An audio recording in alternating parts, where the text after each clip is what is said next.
Welcome back to Horses of Courses. I'm Tania. I'm Susanna. And lo and behold, we are coming to you with the September podcast in the month of September. Will wonders never cease? Wonders do not ever cease, especially at Heart of Phoenix. We are actually on the road to West Fulton, New York. We are doing a feral horse course. I say we. It's actually Nelson is teaching this course, and we are his traveling companions. We're his moral support. And we are who. We're his Abbott to his Costello. We orchestrated this event, and so we are on the road. I think we have almost 4 hours left. We've been traveling since yesterday. We made this a super useful trip. We actually brought Dally up to a foster, and we brought Bellini back to her trainer, who has now decided she's going to adopt her. Yay! So that was good news. This is actually the second clinic like this we're doing, and the next one will be in California in November. We will be driving out there. I think it's 35 hours from Huntington. Yeah. So yuck. I'm kind of looking forward to it. We're going to stop and see the Grand Canyon. So also, I'm scared of heights, though. I'll be like crawling to the edge. Right. What's it look like over Susanna, there? sing so I can go look over. Yeah. But you know what we're going to be talking to you guys about this month? We're going to kick it off with testicles. Testicles. So how many of you listening have ran into a horse that is cryptorchid? I don't know how many we've had, but it's been quite a few. Quite a few, and there's some funny stories about it. But what usually it's very rare that the horses are truly cryptorchid. Usually, when you put the horse under heavy sedation and get them down on the ground, usually vets can palpate, find them, and do a little more complicated, but still traditional castration. It's when they're actually, like, say, in the abdomen or up into the body that you run into costly, extensive procedures. So we thought we would tell you about one such instance, because some people think it's harmless to leave them. And, often there's some level of cancer risk in a true cryptorchid. And obviously, if you don't actually fully castrate the horse, while if the testicles truly retained, they're very rarely fertile, because the temperature of the body, if they're carried internally, would prevent that. Although I did know one little pony who proved to be very fertile as a cryptorchid. Well, but in those ones, they're probably one where he wasn't put under and they didn't palpate to see if it was actually just high up on the body but not internal. It was Dr. Walker who looked at it. What one? That pony that Susan owned and sold a long time ago, the little white one. I don't think we knew you back then, but it was Dr. Walker that came out. Well, but Steve won't really do Steve won't actually do those unless they're easily able to be palpated. He won't actually do those. But West Liberty, Kentucky, Dr. Fugit, he will, and get them. We've only taken one to him that he couldn't do. But so people think they're not harmful. They are harmful. They can end up cancerous if they're inside the body. The horse keeps stallion-like behavior, so that's not always fun. The safest, fun thing. And there is a little bit of risk that they might breed. So we really recommend don't just pass that on down the line, and don't do something unethical like castrate and leave the retained testicle and not let people know. I mean, that happens a lot. That happens a lot. So if you run into a true cryptorchid, the horse actually can be in a lot of discomfort and pain from it. So Susanna will remember this horse, Midas. Yeah, because he was at my house first. He was turned over to us. He went to Susanna. He looked really bad, and it didn't seem to matter what you fed him. The coat was really rough. He kept ulcers. He just looked terrible. He cribbed, and we took him to the clinic we would usually go to in West Liberty, Kentucky, and they confirmed, like, this is truly inside the body. So we took him to Park.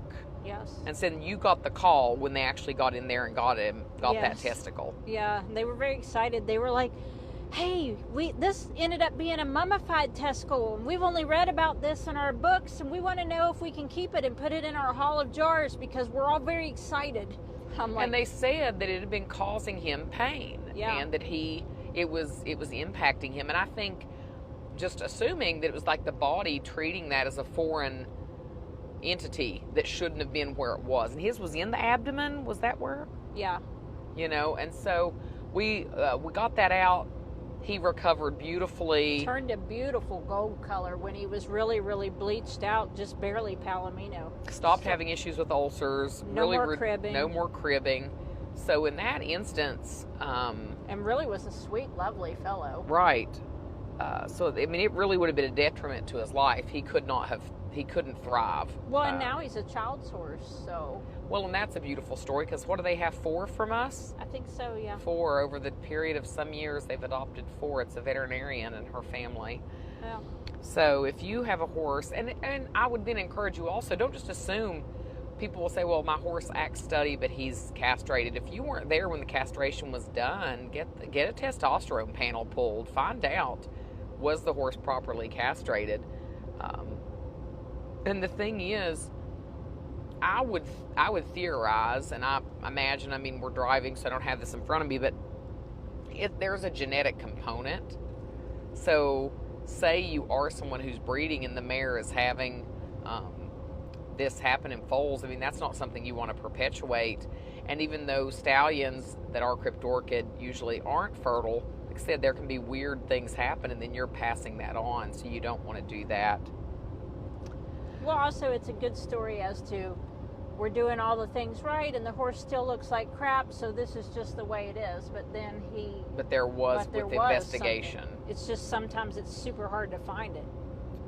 Right. So, in the vein of we are traveling, we're on the road, we always talk to you guys about something you can do to donate towards, how you can help. And these trips, there is some grant funding that helps cover these feral clinics, but it doesn't cover the entirety of the cost. And I think it's a great investment, because the goal with these clinics are to help people understand that horses that are unhandled, for one, that they absolutely cannot stay in that state. A horse has to be handled. It is imperative that a horse be able to be safely handled, trailered, vetted, receive farrier care, and be safe for the vet and farrier to handle. That not just the horse, but that you're keeping people that are handling them safe. If a horse is in your care, you are, frankly, legally in most states responsible for making sure all those things are happening. And we have found that some organizations are really just struggling with getting those first touches, the first haltering, some giving to pressure, getting that done.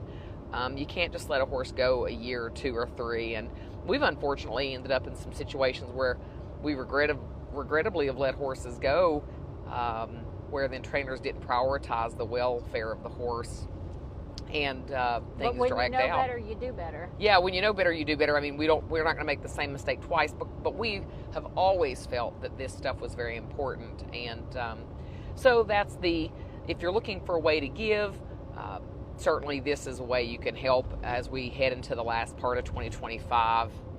Anyone on this trip, do it as a volunteer service, and it really does give back to the equine community, the rescue community, and most importantly, to the horses. And it has longevity. The information folks attending these clinics gather, it should be useful and usable for decades to come. Speaking of attending things, if you want to come meet us, Elkins Creek is coming up not very long from now. We ought to invite these people to come join us at Elkins Creek. Right. So if you've never been, it's in Pedro, Ohio. It's about an hour from Huntington, West Virginia, probably an hour and 45 minutes from Columbus, probably 2 hours and 40 minutes from Lexington, Kentucky. Elkins Creek Horse Camp. It's beautifully maintained. It's some lovely people run it. Yeah, it's very family friendly. The trails are taken care of. The accommodations are very nice. It's very clean. This is, I believe, our 11th year doing Ride for Rescue. We've moved it back to a fall date. I prefer that to the spring. It's the weekend of October 17th, 18th, 19th. So you can go on the Facebook page, And you do not have to have a horse to come. It's a nice event to come out to. There are things to do whether you're riding or not. People always ask, do they have string horses for rent? They do not. You do have to bring your own horse or have a friend that's bringing a horse for you. But it's still worth coming to. I very, very rarely have ridden at this event in all the years we've done it. Usually I'm there doing other things, and so you can hang out. It's just a super nice place. Usually there's live music, and then we're going to have the auction. Which is always popular. Not auctioning horses. Yeah, we're auctioning items. We're not auctioning firemen I'm the either. auctioneer for about 4 hours. I convince people to buy stuff that we don't want at the rescue, and it's I entertain my own self, and I hear it's actually entertaining for others. So I recommend you come out, and it's the auction's actually what generates the fundraising, and the event raises, it raises a bit of money, and it's fun. So we've had so many trips this month, and we have so many trips coming up. There was a trip I had hoped to take, but we ended up having a volunteer, Terry, do it, and it kind of piggybacks on the story what we want to tell you about a particular horse. Today's Palomino Horse Day. Palomino Horse Day. Yeah. It's so the story is it's about Sovereign, and what was funny, Susanna, is the day that she was taking him down was the day I was coming back to pick him up on the way back through last year. So 1 year later, I picked him up in Minnesota last year after the ATFO ended and he wasn't able to compete. And then Terry took him to Michael and Julia Lyons in North Carolina that same week, that same day a year later. Funny is that I named him Sovereign, and you didn't even realize that it was because of a gold coin. Oh, I don't even remember that. Yeah, you didn't even realize that was what it was. You're like, why'd you name him after a king? I'm like, I didn't name him after a king. I named him after a coin. So you remember his story better, but I know he came in mostly unhandled. It was kind of a herd disbursement. Somebody died. Yeah, out west, this old fella died with all of these quarter horses, and the kids didn't want the horses, and so they hired this guy to sell them for him. And he looked at this young Palomino, nicely built gelding, and said, well, if he was rideable, he'd be worth more money when I sell him, because he was going to get a commission off of all of them. So he got together some yahoos, and they roped him and threw a saddle on him and tried to ride him, and it went piss poorly, and he fell off, and then they couldn't get the saddle off of him for 3 days. And so when we received Sovereign at the ATFO last year, he still had the saddle marks that were healing. Well, yeah, he still had a raw spot underneath where his girth and his armpit. Right, and so now he has scars. So he went to a trainer last year, and the guy did a good job making him friendly, because this horse was certainly not friendly. No. And barely handled. And he really came back from that trainer when I picked him up in Minnesota. He came back friendly. He liked people, but his back end was still a super dangerous area. And what do we do? You fostered him a while, Susanna, yeah, and then we took him to have chiro, and that helped him for a little while. But mostly we just turned him out after some chiropractic, and we did get his feet done. Yep. I mean, we were getting his feet done, and it could be risky on that back. Is the back left? No, right. Back right. And so we put him back in the ATFO this year, and Vania with Full Circle in Kentucky picked him, and she worked really hard with him, but at the end of the day, and I appreciated her saying this, she's like, I don't have the right tools and setup facility to work through this. And she asked for us to get some feedback from the judges at the ATFO, and Michael Lyons ended up being who really messed with him there at the event, and he felt like the problems he was seeing were solvable, and we kind of badgered him into agreeing that he would take him. So he had taken a horse for us, Carolina, back in 2019. So it had been a long time. So despite the fact that Tania worked on it every year. Every year we would say, hey, how about this year? You're going to take a horse? And they would say, we will, but we can't right now. And it's just as well, because every other horse we thought about sending them ended up having, it worked out. And this horse, I really think Michael, just in 30 minutes or 40 minutes or so he messed with him, I felt good about it. I think they'll give him a great shot. The thing is that this horse by nature is not a rogue kind of a horse. This is a created problem from the trauma that he went through. He's very sweet. Well, and I will say, seeing the behavior, because we heavily sedated him because I was going to x-ray that hock and stifle, and he was still under heavy sedation, so reactive, there was no way to do the x-ray.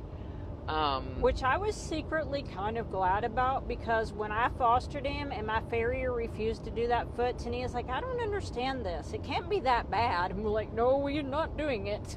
Yeah, because so we had done it and we didn't have that kind of issue. Like, he did kick the farrier, but it was very minor and it was very correctable. And so I do think that fact that it was exacerbated and deteriorating made me think there was pain. But one thing Dr. Walker said, the range of motion he has in that back leg is incredible. It is incredible. It's so it was talented. unlikely to be a pain-related thing. And so that made sense. But just once the trainers started trying to saddle him and get on him and all that, it just exacerbated his whole defensiveness over that whole area. And so one of the things that happened this year, which gave me a lot of hope for Sovereign, was Tabasco, having that history of behavior, but his nature was so good. And sometimes, I want people to understand when they're hearing this, sometimes I can get people killed. I want that to be said. Like, a horse can seem very sweet and kind, and then that's the easiest way to get someone killed. That's absolutely true. But there is some value in understanding if the nature of the horse is good, you have a good shot of working through that, but you do have to work through it. So seeing the Tabasco story play out and him really being, a totally different horse now, I do think that the time we've given Sovereign and then getting him down there to Michael Lyons and Julia, I think he's got a good shot.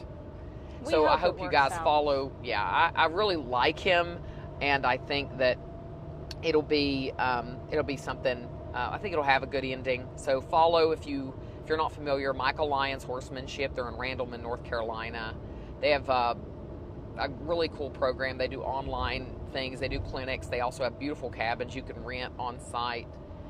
So follow that journey. I'm sure they'll do a great job sharing it. They did when they fostered Carolina all those years ago. Up next, we have everyone's favorite part of this podcast, the Ding-a-ling of the month. Here's the thing. If it didn't grate on hateful people so much, I might have replaced it. But now it's a point. Like, I'm not. I'm not replacing it. We're keeping it. And so what we were bouncing back and forth. What was it, the thing I said we should talk about that would register with more people? We have one thing down on this list, but do we want to go? When they call us and ask us for advice, and then they're like, yes. No, we ain't doing it. Right. So this happens to me a lot. All the time. Susanna gets the calls, and then we both see them inbox, and then we both get private messages from people. And it is so frustrating if somebody thinks enough of you to ask, what do I do about this? And often it's a nutritional question, but sometimes it's a training question. Then you ought to at least try to follow the direction you're given. And what usually happens is we're going to tell you something that costs money. If you don't want to spend any money, then you're not going to get to the bottom of it. Whether it's nutritional, veterinary issues, training issues, the answer will not be free. We can tell you it's free from us. Free from us, but the solutions, what I should say. The answer is free. The solution is not free. Right. And you have to be willing to spend money. Horses cost money. They are a luxury item. And so if you reach out to us or you call Susanna and you say, hey, my horse is, my horse is itchy.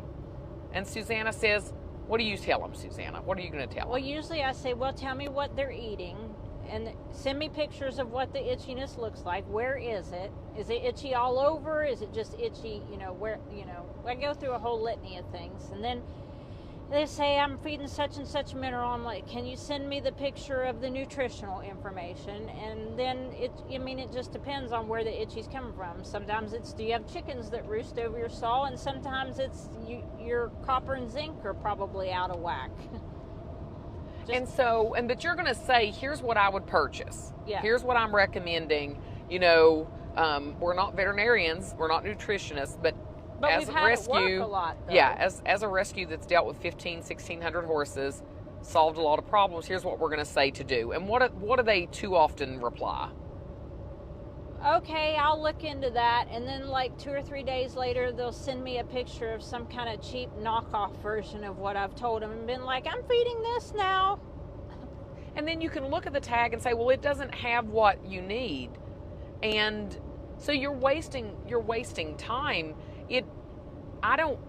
We like to help people, but it is very discouraging to have gone through the years of work that we have and have people ask for advice and then kind of reword it as if as if there's no answer, or they're not willing to spend $1 to get to the answer. I can't give you a free solution. About Very, very 35% of the time they want to be told that they're doing all they can and that's just the way it is, so Correct. that they feel better. Yes. What people often are wanting is for us to say, that's all that can be done. Great job. Well, that's not usually what we're going to say. I will mention somebody reached out, a personal message to me with a senior horse and asked me it was yesterday, about feeding their horse. And honestly, when people start saying their senior horses don't look good, I'm expecting a skeleton, and that's usually what it is. So I'm telling this lady what I ask her. I always say, what are you feeding? What are you doing exactly? Tell me everything. I want the weights of what you're feeding, the brand, the tags, the times, how many times a day. Well, what she told me, I said, that will not work. Here's what I would do. And so she did say, I suggested feeding like chopped alfalfa, and she said he will not eat it, but he will eat alfalfa pellets. Well, I said, to me, I wouldn't want to feed a horse in their 30s soaked alfalfa pellets. I think the choke risk is too much. So I made a suggestion of changing to like the blue bonnet niblets that have the rice bran, that are soft, that are alfalfa rice bran, and they're tiny. And I told her the amounts that I would feed. The feed that she was using, one of them was good, the other stuff was not. Anyway, she was like, okay, I'm going to order it. And I was like, wow. Then she sends me a picture of the horse, and he's just a little thin. And so it was like, there are some times where it's very gratifying. Okay, the horse, you've actually asked at a good time. You didn't wait till the horse deteriorated. He's just started losing. And the answer to, here's what I would say to do, is either A, I've tried that, it doesn't work, so then I rethink. Or, okay, I'm going to order those things, and I'll let you know how it goes. Well, that one lady chased me down at the ATFO year before last to show me the before and after. Of the horse, she I followed remember what I said. At the same exact time of year, the before picture and the after picture were like the same week a year later, and that was like fantastic. That's what makes it worth it. Well, really. It is but that's only probably, I would say, 1 out of 10 people who ask. 1 out of 10. And so if you're going to ask, don't be a ding-a-ling. Like, do what we're telling you to do. Don't get the knockoff version. Don't. Because for one, I'm pretty cheap. If there was a cheaper way to do it that worked, I'd probably already be doing it. I'm already telling you the best case scenario, the best way to do it in the most fiscally responsible way. And so just do that. And sometimes there is simply no lower cost way to do it, especially when we talk about senior feed. Your lower price senior feeds usually aren't good unless you just have a senior that maybe that their mouth is in such a way that they need it simply because it's soft, but it's not necessarily the pack nutrition, like say Eve with quid food, but she actually still is kind of a relatively easy keeper. So in that instance, you might get away with a mid-grade level senior that's low starch, but they're still not inexpensive. But usually by the time you've gone to a senior feed, you're going to need to buy, one of the pricier feeds. And I've tried other ways around it, and you just almost can't. So horses cost a lot of money. They just do. Yeah.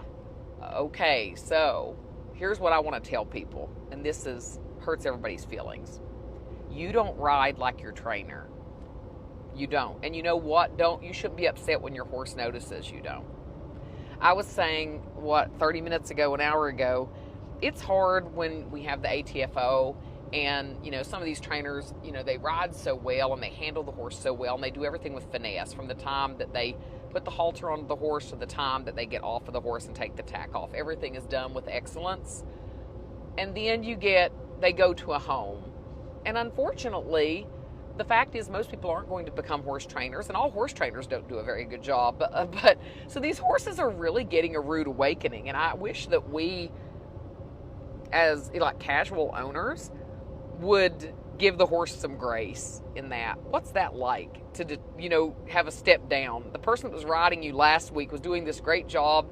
Now you got this clunky adopter, and I mean, like, they mean well and they want to get better. But I mean, not only that though, but the horse's whole entire world has changed because, like, maybe you adopted it and you're totally ignoring everything the trainer said, and you're feeding it whatever it is that's already in your barn, and you don't let it out and you're 8 putting hours a day. And you're putting your favorite saddle that doesn't fit the horse on it. Your favorite saddle on it. It's friends. It has to make all new friends, so it's uncomfortable because it's not yet fitting into the herd. Like it's the outcast for 2 weeks or whatever. So all these things have changed, but the person is so excited that they've adopted this horse that is fantastic because it won the ATFO. And look how it was with the trainer. Wants to go out the day after they bring it home and take a 6-mile trail ride.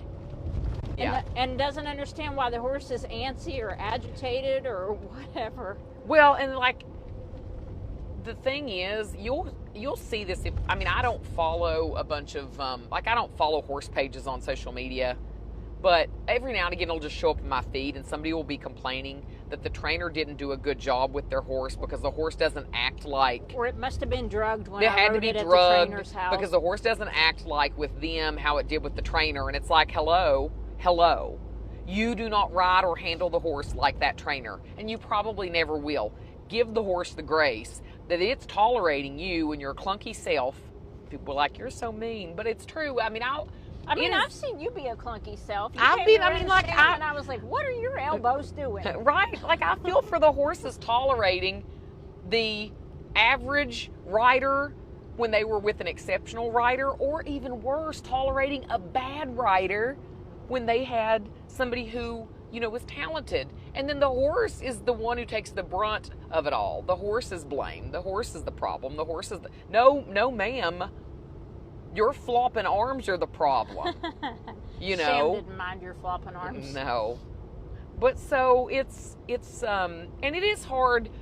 We want, for one, you don't want to make it seem like, well, you just shouldn't, because I have heard this, that hearing us talk, I maybe mentioned this on the last podcast. You did.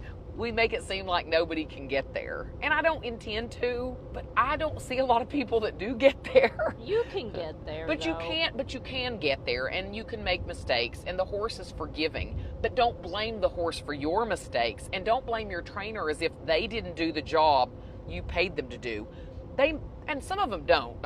Also, that's to be fair, but if you've picked a trainer that has a good reputation, the problem is you just don't ride like that trainer. If you want to, then you need to invest the time that they have into becoming that skilled a person. And your horse deserves that. Your horse rates you being a better rider and a better handler. Thank goodness horses are more forgiving than we are. They certainly, they certainly are. And here's the other thing, kind of an example is the number of horses that go into a situation that we place them. And keep in mind, we are putting so much more time into the placement of a horse than anybody who's selling a horse ever could or ever would. And so even with all that effort we put into it being a good match, the horse gets into an adoptive home and it unravels. And there will even be adopters that insinuate the horse wasn't what we said. Well, you watched it. You watched the horse with their foster trainer with us be this. And then it's like as if somehow, and this doesn't happen often, it is pretty rare, but it still does occur, And it's like people can't take any accountability for their deficits whatsoever. We have a lot of people that reach out though and like, listen, I've run into this trouble and can you help me figure out how I can solve this trouble? You know, let me send you a video. Do you see what I'm doing wrong? How do you feel about this saddle fit? Or do you know a trainer that could work with me for a couple weeks? We run into a lot of those. Well, and we do, and because of, I think, how we screen, that is why. But I think in the average, and we hear this from trainers all the time, how discouraging it is that somebody will ask, and then you tell them what to do, and then you watch them not do it. Well, back to the same thing of them calling us and asking. Same thing. Well, yeah, I didn't even think about that, but how it rolls into that. Yes, you know, we're talking about more like we were talking about advice about feeding. But it's the truth. They'll do it about trainers too. And how many trainers have we asked to help people? And how hard it must be to put all that time in and know that it can be fixed and watch somebody right in front of you just go right back to the same things that created the problem. And you know you've given them the information and the tools and they just will not digest it. Yeah. And what's more sad is the horse will. The horse will. The horse is there with a trainer willing to do it. And that the person stands right in the middle and will not continue it. Every once in a while, you'll find a horse that won't put up with that crap, though. Like, I think about, I looked at one of the horse's feet that a trainer placed and looked at Kalani's feet, and they were really very similar set up when Kalani got so mad because her knees were hurting and she started biting and all that. And some horses will just keep right on going with that, acting pitiful. And some horses will be like, I'm going to kill you because you ain't listening to me. Well, and here's the thing about that. I say this, and this is probably will sound terrible, but I want a horse to be like, no, I will not put up with this garbage. That's what I want to see. Now, thankfully, horses aren't usually like that because a lot of people would get hurt. But I guess it'd make people straighten up. She sure would have hurt somebody. Oh, yeah, she would have. Listened to her eventually. Well, and my own horse, my own horse, several people that have messed with her, they'll say, well, you know, it wouldn't be hard to get this horse to develop a rearing problem. Well, she's never offered to rear, but she wouldn't tolerate being mistreated. You know, she would very quickly deteriorate into a dangerous animal. And I've, written blogs about that. Like some horses will not let you do them that way. And then the horse ends up. Well, Raven's horse was very dangerous because she is like, I ain't putting up with this unfair junk. It hurts my feelings when I see a horse that's being mishandled and clearly isn't comfortable. Well, like what are some examples, Susanna? When we say mishandling, like what are some things you would riding with the reins completely cranked, like such a tight hold on their face, or ill-fitting saddles, or you not being balanced, or just there's so many things. But even things on the ground, things will develop like horses that you can't hardly get a halter on them. They want to put their head up in the sky in a stall because you pinch their damn ears every time you put it on them. Or when you're bitting a horse and you can't, you're in a fight over that. I think that's something that's come up a lot over the years. I know we've had Nelson work through that with some people. Horses that won't stand at a mounting block, and how did you get there and why does it continue to deteriorate? Even catching a horse in the field. I mean, trailer loading. Putting on the girth and cranking it up immediately and then wondering why the horse swings around to bite you every time you carry the saddle near it. That one's a really bad one. Or the horse has ulcers and nobody's listening to that. One thing that the judges... We sound so awful. One thing that the judges talked a lot about, and this was even stuff trainers were doing, is not even really truly leading a horse properly. Right. How much was that talked about? They mentioned that probably 10 times. And 2 years in a row. Like, there's only 3 trainers here that are leading their horses well. Well, and so when people are hearing this, I want them to know, and we're screening trainers, and that's something even trainers are dropping the ball. No trainer has it all. Anyone has some area that they need to be stronger in, but you're not necessarily creating problems. You may just be not doing it as well as you could. So, in that vein of nobody's got it all right, but you can hear that and just be like, well, whatever I'm doing is sufficient. Well, that's not true. No matter who you are, that isn't true. But don't blame the messenger. And that's actually been a theme. We've talked about that. So many of the things we talk about are so interconnected. A few episodes ago, I talked about don't shoot the messenger. If I'm telling you your horse isn't comfortable, or like you turn a horse over to us and the horse isn't comfortable and there were behavioral issues and you ignored all that, and we end up finding that the horse has severe arthritis and euthanasia is the best answer, and they're angry at us. Like, we didn't do it. We are not who ignored your horse. We didn't pretend that the behaviors were just the horse being a jerk. We found the answer, and you don't like the news, and so we're the bad guy. But we are not the bad guy. We're the messenger. And so if you go to a trainer and they're pointing out things that you are doing wrong, instead of blaming your horse, listen to them, pay attention to that. And it may take, I mean, I will say it's, sometimes everybody doesn't learn the same. It's often just little things, too. Just real little things. Well, like when you're watching a trainer work a horse, it can be intimidating because their muscle memory and the information they have is so different than what you as the casual horse owner have. So you may not just go through it one time and have it sorted out. Be willing, put your horse back in the trailer and go back a second time, That's what, every trainer doesn't like to work with people. Some really just like to focus on the horse. I hate that though, because it doesn't matter what you teach the horse. If the person that's taking the horse doesn't have the information themselves, you've wasted all the time on the horse. The horse is going to unravel.